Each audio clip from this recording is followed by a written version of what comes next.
사단법인 한국전통서당문화진흥회 김재룡 본장입니다. 반갑습니다.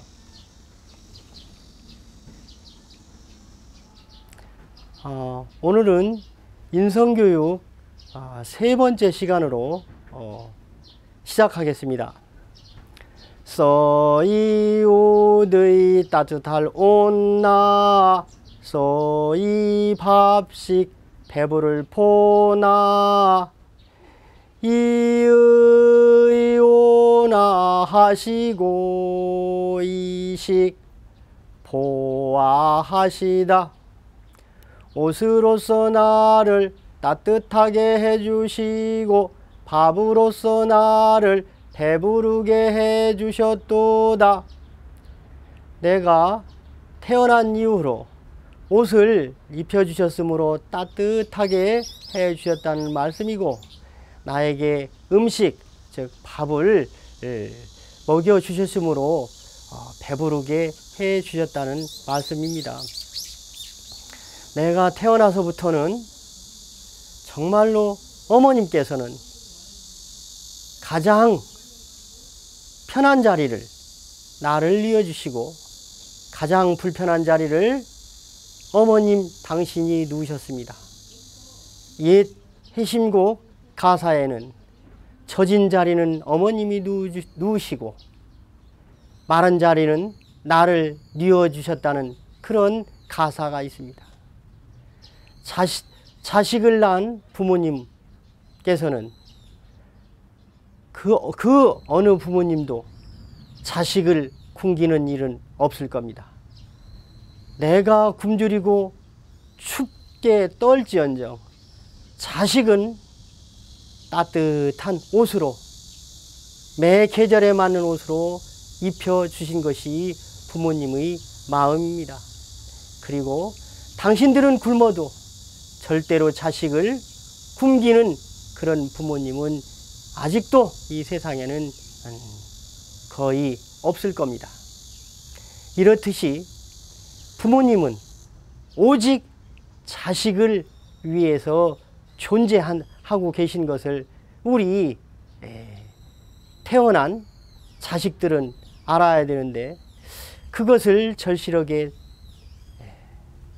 느끼지 못하는 자녀들이 많은 시대에 우리는 살고 있습니다. 이것은 누구의 잘못이라고 말하기가 참 어려운 말이지만, 그래도 어디까지나 인성교육이라는 것은 가정에서 첫 번째 이루어져야 되는 것이고, 두 번째 학교에서 이루어져야 되는 것이고, 세 번째 우리가 사회에서 이루어져야 되는 것인데, 이런 것들이 잘 지금은 조화롭지 못한 부분이 있는 것이 참으로 안타까운 현실입니다. 이 문장은 앞의 문장과 조금 다릅니다. 앞의 문장은 어머님께서 배로서 나를 품어주시고 또 젖으로서 먹여주셨다는 그런 말씀을 내용인데, 그때는 써이자가 배복자 뒤에 있고 또 써이자가 전유자 뒤에 나옵니다. 그런데 이 문장은 써이자가 앞에 나와 있고 오드이자가 뒤에 나옵니다. 써이자가 앞에 나오고 밥식자가 뒤에 나옵니다. 이런 것들은 즉 우리들이 보통 말할 때 평서형 문장이라고 합니다. 평서형 문장이란 또 그냥 평범한 문장이다, 뭐 이렇게 생각하시면 쉽게 이해가 되실 것 같습니다. 앞의 문장은 배로서 나를 품어주셨고 젖으로서 나를 먹여줬다. 이 말은 다시 말하면 어머님밖에 할 수 없다는 그 부분을 아주 강하게 강조한 그런 뜻을 가졌다면, 이 부분은 누구나 즉 역할을 대신해 줄 수 있는 그런 어떤 의미를 가진 뜻이라고 생각해도 좋겠습니다. 왜 그러냐면 옷이야 아버지가 갈아입혀 줄 수도 있고 할머니가 갈아입혀 줄 수도 있고 이웃집 이모님이 갈아입혀 주실 수도 있고 누구나 해줄 수 있는 부분입니다. 옷을 갈아입혀 주는 것은. 그리고 또 밥을 먹여주는 것도 마찬가지입니다. 할아버지가 밥을 먹여줄 수도 있고 아버지가 먹여줄 수도 있다 이 말입니다. 그런데 아기를 낳고 아기에게 젖을 물리는 것은 오직 어머님만의 권리이고 역할이기 때문에 그 부분이 아주 중요하다고 했기 때문에 그렇게 도치형 문장을 만들었다고 일반적으로 설명하고 있습니다. 이 평서형 문장은 써있자가 그래서 가장 기본적으로 앞에 나온 그런 문장입니다. 누구나 대신 옷을 갈아입혀주고 또 음식을 먹여줄 수 있다, 이런 뜻을 가진 문장이라고 생각하면 되겠습니다. 써이자는 목적과 수단으로 쓰는 문장 앞에서 쓰이는 글자입니다. 즉 이 써이자는 어떤 기국격의 역할을 한다고 생각하시면 좋겠습니다. 예를 들어서 무엇으로써, 이 말은 즉 분필로써 글씨를 쓴다, 붓으로써 무엇을 한다, 도시락으로서 무엇을 어떻게 싼다, 음식을 넣는다 할 때의 어떤 기국격의 역할을 한다고 생각하시면 좋겠습니다. 오드이자는 옷을 입은 어떤 모습과 또 이불을 덮고 있는 어떤 그런 모습에서 만들어진 상형 문자라고 합니다. 자, 오드이자 제일 위에 있는 점은 사람의 머리를 상징한 것이며 그 아래 한일자로 그어진 것은 즉 양팔을 이렇게 상징했으며 나머지는 아래를 이렇게 가린 그런 치마, 바지, 어떤 그런 것들을 상징한 글자라고 하기도 하고, 또 하나는 이불을 이렇게 덮고 있는 그런 모습에서 만들어진 글자라고 합니다. 그리고 따뜻할 온자는 왼쪽에 삼수변이 있고 그 다음에 입구 안에 오른쪽으로 입구 안에 사람 인자가 있는 글자와 또 아래 피열자와 같은 같은 글자가 있습니다. 입구 안에 사람 인자는 원래 사람을 이렇게 감금하다, 거기다 가두다 라는 그런 숫자입니다. 그리고 밑에 피열자와 같은 글자, 비슷한 글자는 원래 왼쪽 상단부에, 왼쪽 제일 상단부에 점이 있어야 피혈자이고 요 점이 없으면 글은 명자입니다. 그러면 다시 이 글자를 해석하면 사람이 갇혀 있는데 어디에 갇혀 있느냐 하면 네모진 그릇에 사람이 갇혀 있습니다. 네모진 그릇 명자가 아래에 있으니까요. 그래서 어떤 데에 갇혀 있냐, 물이 들어 있는데 이 말입니다. 자, 물이 있는 네모진 그릇에 사람이 있다. 즉 탕 안에 사람이 있는 모습을 보고 만든 글자가 따뜻한 온자라고 합니다. 그리고 다시 아래 그 밥식자가 있는데요. 이 밥식자는 여러 오곡밥이 담겨져 있고 그 위에 밥 뚜껑이 덮여져 있는 그런 모양을 보고 만든 글자라고 합니다. 즉 밥, 식자는 밥이 담겨져 있고 뚜껑이 덮어져 있는 그런 모습을 보고 만든 글자이다.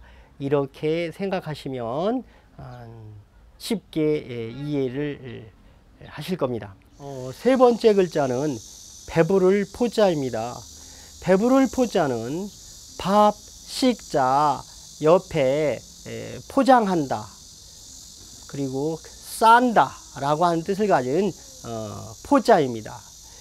그런데 여기에 왼쪽에 밥, 식자를 갖다 놓고 이것을 우리가 배부를 포자로 사용하고 있습니다. 즉 이 세상에서 부모님이 자식에게 배를 고프게 하는 그런 부모님은 안 계시기 때문에 적당히 또 영양가 있게 맛이 있게 이렇게 애기들한테 먹인다는 뜻을 가진 글자로 생각하시면 좋겠죠. 즉 넉넉히 먹이다, 영양분도 넉넉히, 또 음식의 어떤 그 포만감도 넉넉히, 부모님의 자식을 사랑하는 마음이 여기에 담겨져 있다고 생각하시면, 음식에도 담겨져 있다고 생각하시면 이해하시기가 좋겠습니다. 은혜은 높을고 같으려 하늘천, 근덕 두터울 후 같을사 땅지, 은고 여천하고 덕후 사지로다. 은혜는 하늘같이 높고 덕은 땅같이 두텁도다. 부모님의 은혜를 생각한다면 정말로 저 하늘처럼 높은 것이고, 부모님의 덕을 생각한다면 이 지구만큼이나 두껍다, 이렇게 이야기하고 있습니다.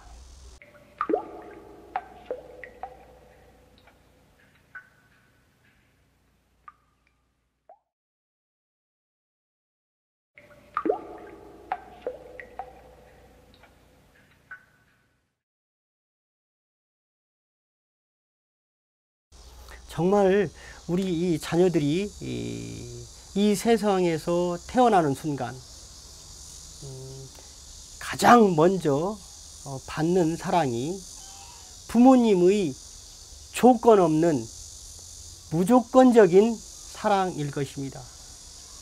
이 세상에서 가장 먼저 조건 없는 사랑을 주시는 어머님, 아버님 생각하면 우리 자녀들은 정말로 부모님에게 감사를 해야 하는데, 그 부모님에 대한 그 감사하는 마음이 정말 너무나 부족한 시대이지 않나, 이런 생각을 해보게 됩니다.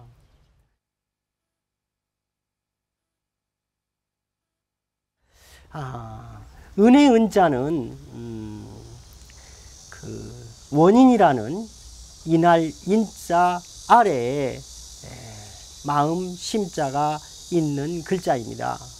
이날 인자는 의지하다라는 뜻을 가지고 있는 글자인데,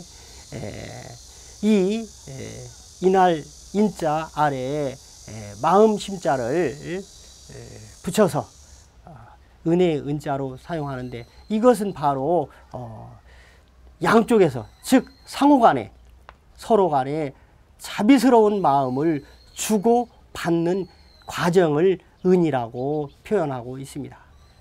그리고 두 번째 글자 고자는 높을 고자입니다. 높을 고자는 쉽게 생각하신다면 높은 망루, 아니면 높게 지어진 뭐 정자, 누각인데, 주로 이 높을 고자는 어떤 적이나 짐승의 어떤 공격을 받지 않기 위해서 멀리까지 보일 수 있는 망루를 2층, 3층으로 지어놓은 데서 보고 만들어진 상형 문자라고 생각하시면 쉽게 이해를 하시겠습니다. 그리고 세 번째, 같을 여자인데요. 이 같을 여자는 여자 옆에 입구자입니다. 여자는 그 부모님의 어떤 명령을 잘 따르고 또 남편의 의견에 늘 부합되도록 역할을 하는 어떤 것에서 만들어졌다고 합니다. 여자는 부모님의 명령을 잘 따르고 입구자는 부모님의 명령이 나오는 입이라고 생각하시면 좋겠습니다. 그리고 남편이 어떤 이야기하는 입이라고 생각하시면 좋겠습니다. 그리고 또 하나는 제 개인적인 생각입니다만 실은 여자의 입은 남자의 입과 같다는 의미도 되겠지요. 그래서 여자가 만든 음식이 여자 입에서 맛이 있으면 그것은 남편의 입 맛하고 똑같다는 의미도 될 수 있겠습니다. 즉 어머님이 만든 음식은 가족들이 모두 맛있다, 같다 라고 생각하시면 어쩔까 이렇게 한번 생각해 봅니다. 천이라고 하는 글자는 원래 그 사람 인자, 즉 머리가 변형된 어떤 것이 변형된 글자라고도 하는데요. 즉 사람 머리가 한일자로 바뀌어 있고 큰 대자가 바로 이렇게 사람이 양손을 이렇게 벌리고 서 있는 그런 모습이라고 하는데, 왜 크냐? 저 하늘은 두 개로 나눌 수가 없답니다. 즉 하나로 밖에는 있을 수 없다는 거예요. 그래서 하늘이라는 것은 아주 높고 크다는 의미를 그런 가진 글자라고 합니다. 자, 아랫줄로 가겠습니다.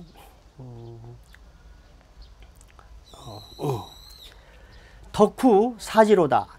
덕자는 큰 덕자인데요. 이 큰 덕자는 왼쪽에 부수가 있는데 이 왼쪽에 있는 부수를 일반적으로 두인 부수 이렇게 이야기합니다.